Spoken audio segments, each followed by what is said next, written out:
അല്ല, കുട്ടികൾക്ക് പൈലറ്റ് ആവാൻ താല്പര്യം ഉണ്ടെങ്കിൽ ഒന്ന് കുട്ടികളുടെ ഇഷ്ടം സാധിച്ചു കൊടുക്കാന്നുള്ളൊരിത്. രണ്ടാമത് പൈലറ്റ് എന്നുള്ളത് നല്ലൊരു ജോബാണ്. നല്ലൊരു എന്താ പറയുക, നമ്മൾക്ക് സമൂഹത്തിന് നല്ലൊരു ഇതുള്ളൊരു ജോബ് തന്നെയാണ്. Hi, I M Minha from Perinthalmanna. And ഞാൻ ഈ KFA ചൂസ് ചെയ്യാൻ കാരണം ഇൻസ്റ്റ വഴി തന്നെയാണ്. ഇൻസ്റ്റ വഴി ഞാൻ കുറേ റിസർച്ച് ചെയ്തിട്ടുണ്ടായിരുന്നു, വേറെ ഇൻസ്റ്റിറ്റ്യൂട്ടുകൾ നോക്കിയിട്ടുണ്ടായിരുന്നു. പിന്നെ ഞാൻ പേരൻസിനോട് പറഞ്ഞപ്പോൾ അവരും അവരുടേതായുള്ള എല്ലാ രീതിയിലും അന്വേഷിച്ചിട്ടുണ്ടായിരുന്നു. എന്നിട്ട് അവർക്കും കുറച്ചും കൂടി കൺവീനിയൻ്റ് ആയിട്ടും ബെറ്റർ ആയിട്ടും ഒക്കെ തോന്നിയ ഇൻസ്റ്റിറ്റ്യൂട്ട് KFA ആയതുകൊണ്ടാണ് KFA ചൂസ് ചെയ്തത്. എൻ്റെ ഡ്രീമിനെ കുറിച്ച് പറയുകയാണെങ്കിൽ, ഞാൻ ചെറുപ്പം മുതലേ ഒരു ഏവിയേഷൻ ഫീൽഡിൽ ജോലി ചെയ്യണം എന്ന് ആഗ്രഹമുള്ളതായിരുന്നു. അപ്പോൾ എനിക്ക് ആദ്യം ആസ്ട്രോണമി ആയിരുന്നു ചൂസ് ചെയ്യാൻ താല്പര്യം ഉണ്ടായിരുന്നത്. പിന്നെ ഞാനതൊരു 6th 7th സ്റ്റാൻഡേർഡിലെത്തിയപ്പോൾ ഞാൻ എയർഫോഴ്സിൽ പൈലറ്റ് ആവാൻ വേണ്ടിയിട്ടായിരുന്നു താല്പര്യം ഉണ്ടായിരുന്നത്. അത് ഞാൻ വീട്ടുകാരോട് പറഞ്ഞപ്പോൾ അവർക്ക് പേടിയായതുകൊണ്ടൊക്കെ കാരണം എന്നെ സമ്മതിച്ചിട്ടുണ്ടായിരുന്നില്ല. എന്നിട്ട് അവരാണ് പറഞ്ഞത് കൊമേഴ്ഷ്യൽ പൈലറ്റ് നോക്കി നോക്ക് പറഞ്ഞിട്ട്, അങ്ങനെയാണ് കൊമേഴ്ഷ്യൽ പൈലറ്റ് ചൂസ് ചെയ്യാൻ കാരണം.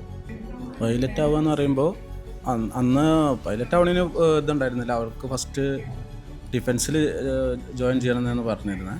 അത് പറഞ്ഞപ്പോൾ നമുക്കൊരു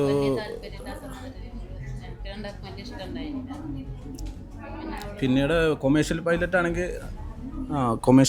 ആണെങ്കിൽ ഓക്കെ, ബെറ്റർ ആണെന്ന നിലക്ക് നമ്മളത് അതിനെപ്പറ്റി അന്വേഷിച്ചു കാര്യങ്ങൾ. പിന്നെ അവൾ തന്നെ ഡീപ്പായിട്ട് എല്ലാ കാര്യങ്ങളും അന്വേഷിച്ചിരുന്നു. നമ്മൾ വെറുതെ സപ്പോർട്ട് ചെയ്യുക മാത്രമേ ചെയ്തിട്ടുള്ളൂ. അങ്ങനെ പിന്നെ ഇവിടെ കേരള ഫ്ലൈറ്റ് അക്കാദമിയിൽ വന്നു. അവിടുന്ന് നമുക്ക് നല്ലൊരു അനുഭവം ഉണ്ടായത്. അതിനുശേഷം അതന്നെ ചൂസ് ചെയ്തു. ഇല്ലല്ല, വളരെ ചെറുപ്പം തൊട്ടേ അവൾക്ക് പൈലറ്റ് ആവാൻ നല്ലൊരു അംബീഷനാണ് ഉണ്ടായിരുന്നത്. അപ്പോൾ അത് അച്ചീവ് ചെയ്ത് കൊടുക്കുക എന്നുള്ളതാണ് ഫാദറും മദറും നിലയ്ക്ക് പാരൻസ് നിലയ്ക്ക് ഞങ്ങളൊരു കടമ.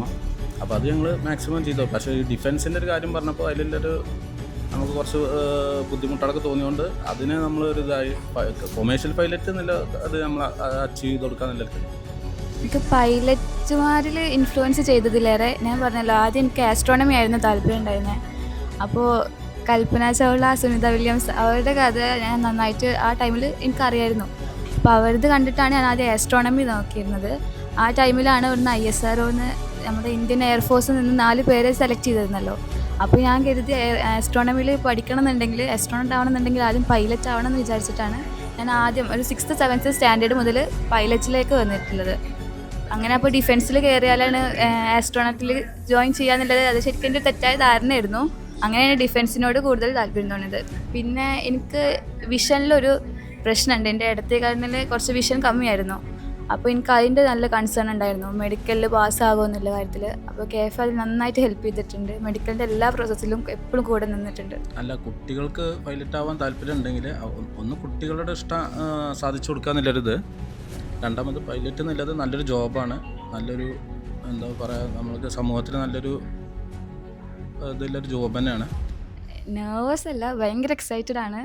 ഞാൻ ഒരുപാട് കാലത്തെ ആഗ്രഹം ഇന്ന് ഇവിടെ യൂണിഫോമിൽ ഇങ്ങനെ നിൽക്കുമ്പോൾ ഭയങ്കര പ്രൗഡായിട്ട് തോന്നിയിട്ടുണ്ട്.